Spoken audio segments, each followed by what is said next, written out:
झारखंड विधानसभा चुनाव के मद्देनजर भाजपा 25 सीटों पर अपने उम्मीदवारों की पहली लिस्ट इसी महीने जारी कर सकती है। भाजपा विधानसभा चुनाव सह प्रभारी हिमंता बिस्वा शर्मा का झारखंड दौरे पर आना ये बड़ा संकेत दे रहा है।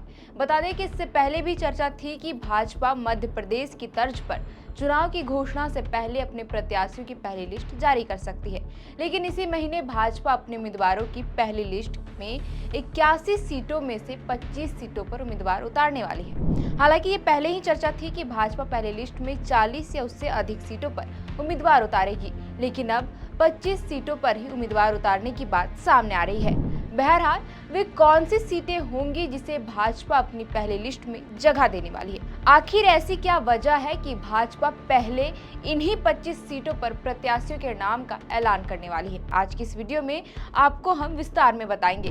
मीडिया रिपोर्ट्स के मुताबिक भाजपा पहली लिस्ट में जिन 25 सीटों पर उम्मीदवार उतारने वाली है, उनमें वो सीटें शामिल हो सकती है जहां पिछले चुनाव में भाजपा ने बहुत अच्छा प्रदर्शन नहीं किया था या भाजपा को हार का सामना करना पड़ा था, या यूं कहे वैसी विधानसभा सीटें जहां भाजपा को बहुत कम मार्जिन से जीत हासिल हुई थी।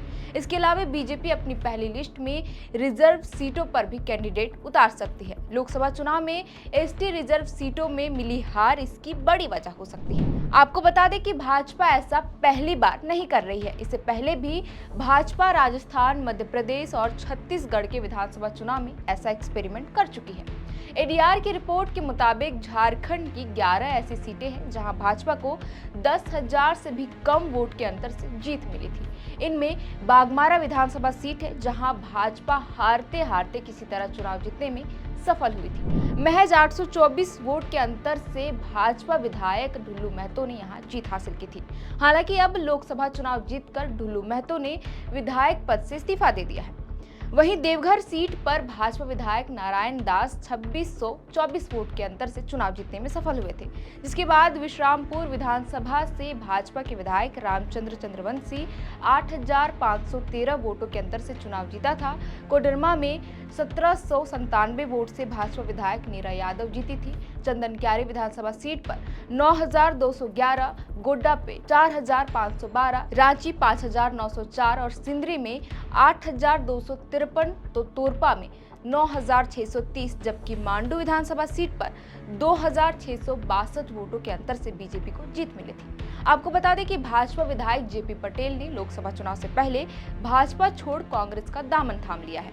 वहीं अगर हम बात करें वैसी सीटों की जहां पिछले विधानसभा चुनाव में भाजपा जीतते जीतते हारी थी, इनमें सिमडेगा, बर्री, जामा, जरमुंडी, गांडे, गुमला, नाला, घाटशिला और खिजरी विधानसभा सीटें शामिल हैं। बता दें कि सिमडेगा विधानसभा सीट पर बीजेपी प्रत्याशी श्रद्धानंद बेसरा मात्र 825 वोट के अंतर से चुनाव हार गए थे। वहीं बर्री सीट पर भाजपा प्रत्याशी मनोज कुमार यादव को महज 1898 वोट से कांग्रेस विधायक उमाशंकर अकेला ने हरा दिया था।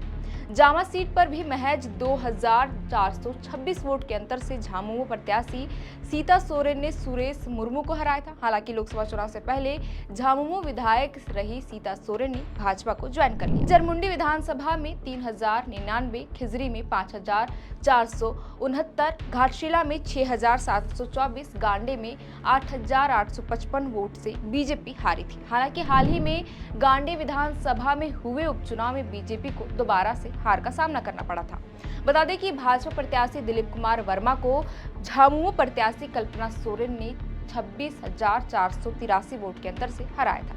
गुमला विधानसभा की बात करें तो यहां भी महज 7,667 वोटों से भाजपा हार गई थी, जबकि नाला विधानसभा सीट पर 3,523 वोट के अंतर से बीजेपी को हार का सामना करना पड़ा था।